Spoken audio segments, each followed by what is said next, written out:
Salut et bienvenue à tous. Aujourd'hui, nous allons parler d'une notion très importante du machine learning qui est le deep learning. D'ailleurs, c'est grâce aux recherches sur le deep learning que l'intelligence artificielle a pris l'envol depuis 2010. Mais avant de commencer cette vidéo, n'oublie pas de t'abonner si tu ne l'as pas encore fait et d'activer la cloche de notification pour être notifié des prochaines vidéos qui vont être mises en ligne. Alors, c'est quoi ce fameux deep learning? Avant de commencer, essayons de résumer ce que nous avons vu dans les vidéos précédentes. Nous avons dit que l'intelligence artificielle possède 7 grandes techniques, parmi lesquelles nous avons une technique qui est dédiée à l'apprentissage machine, appelée machine learning en anglais. Et le machine learning possède une famille d'algorithmes d'apprentissage et nous avons 3 grands types d'algorithmes d'apprentissage, notamment l'apprentissage supervisé, l'apprentissage non supervisé et l'apprentissage par renforcement. Et ce qu'il faut ajouter, c'est que ce type d'algorithme utilise des notions statistiques pour pouvoir effectuer des prédictions.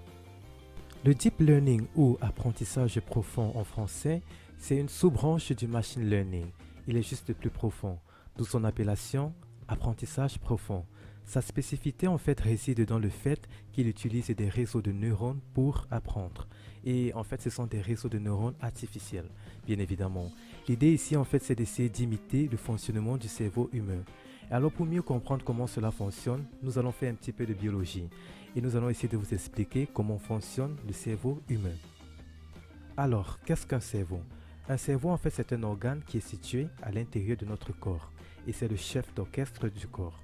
Par exemple, c'est grâce à notre cerveau que nous allons réfléchir, lire, écrire, écouter de la musique ou même ressentir des émotions. Par exemple, quand nous lisons, c'est lui qui nous fait bouger les yeux, analyse les lettres et qui va nous permettre de transformer ce que nous disons en images dans notre tête.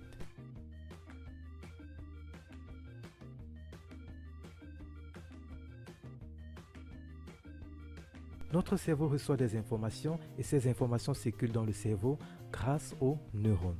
Alors c'est quoi donc un neurone? Un neurone, c'est une cellule nerveuse découverte il y a près de 120 ans et notre cerveau humain possède environ 85 milliards de neurones. Et le neurone a pour rôle de faire circuler des informations. Pour cela, il est capable de traiter et de transmettre des informations. Et les informations, quand ils vont arriver aux neurones, ils vont être traités, puis analysés et de nouvelles informations vont être créées. Et ensuite, elles vont être transmises aux autres neurones. Avant toute chose, j'aimerais préciser que les notions biologiques que nous sommes en train d'utiliser dans ce cours, c'est juste pour mieux expliquer comment les chercheurs s'en ont inspiré pour créer des réseaux de neurones artificiels. Sinon, vous n'avez pas besoin de tout retenir ces termes.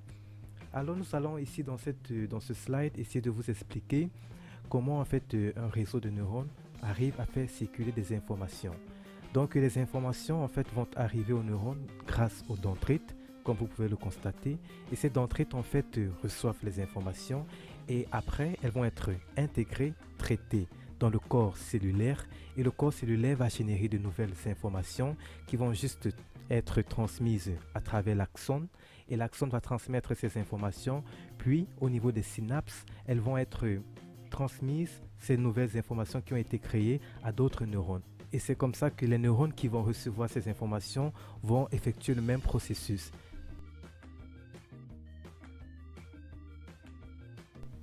Donc, par analogie avec un neurone biologique, le neurone artificiel va lui aussi recevoir des informations ou données en entrée.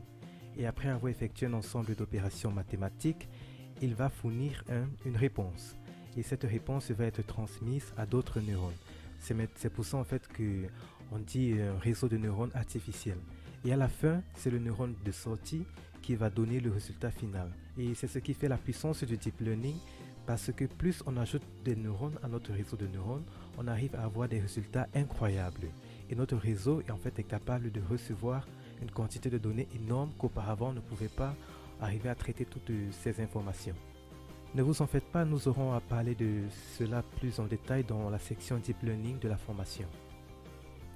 Nous avons vu que le Deep Learning est une technique plus puissante du Machine Learning qui va permettre d'effectuer des prédictions. Le but ici est d'imiter le comportement du cerveau humain, et ceci grâce au réseau de neurones artificiels. Ces réseaux de neurones artificiels vont traiter les données entrantes et vont faire circuler ces données à d'autres neurones, ainsi de suite, et jusqu'à obtenir un résultat final.